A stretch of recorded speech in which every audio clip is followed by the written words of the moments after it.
Good evening, I'm Jake McCallum and this is UWS News. We're on the banks of the Parramatta River tonight looking at an in-depth investigation in regards to not only homelessness but youth homelessness in Western Sydney.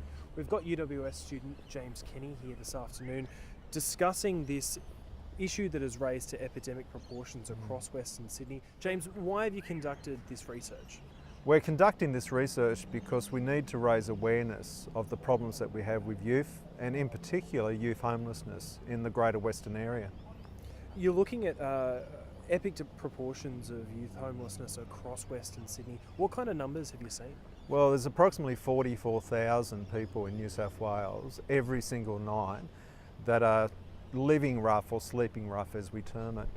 About 38% of them are young people under the age of 25.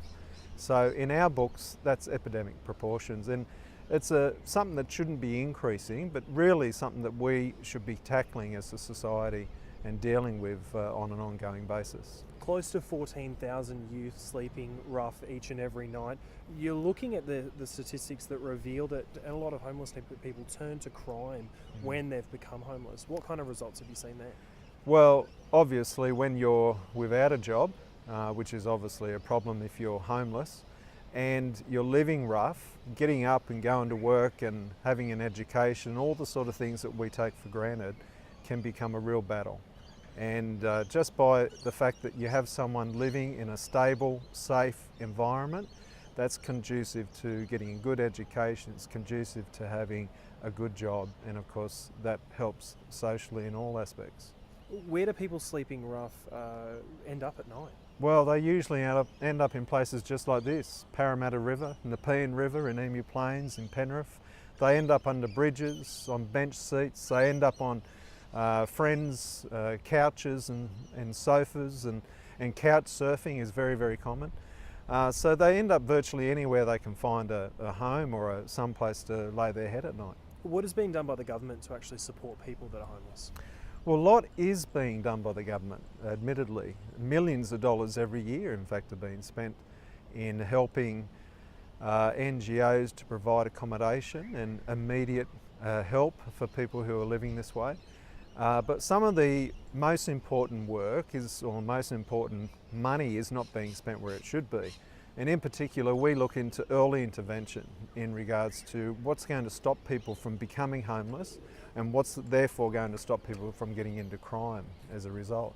So we're interested in the early interventions that we're able to produce and see the results that will see people not only off the streets, but into a pro-social living. Have you been surprised by the amount of people that are actually living homeless right now? Absolutely. I mean, as an everyday citizen, you just don't expect to see that many people living on the streets. You think, especially in a Western society and in an affluent country like Australia, there shouldn't be people living on the streets. Surely there's enough money, there's enough resources between us to be able to ensure that these people have a better way of living.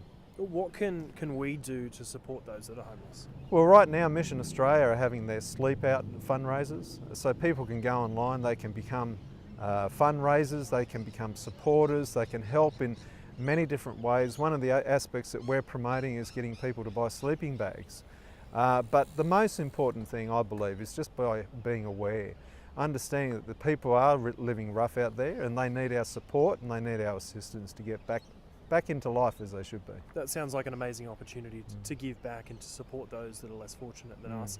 As we said earlier, 44,000 people across New South Wales living rough at this point in time. When you're looking at the statistics in regards to youth homelessness, reaching epidemic proportions with 14,000 people sleeping rough over the past 12 months. I'm Jake McCallum for UWS News.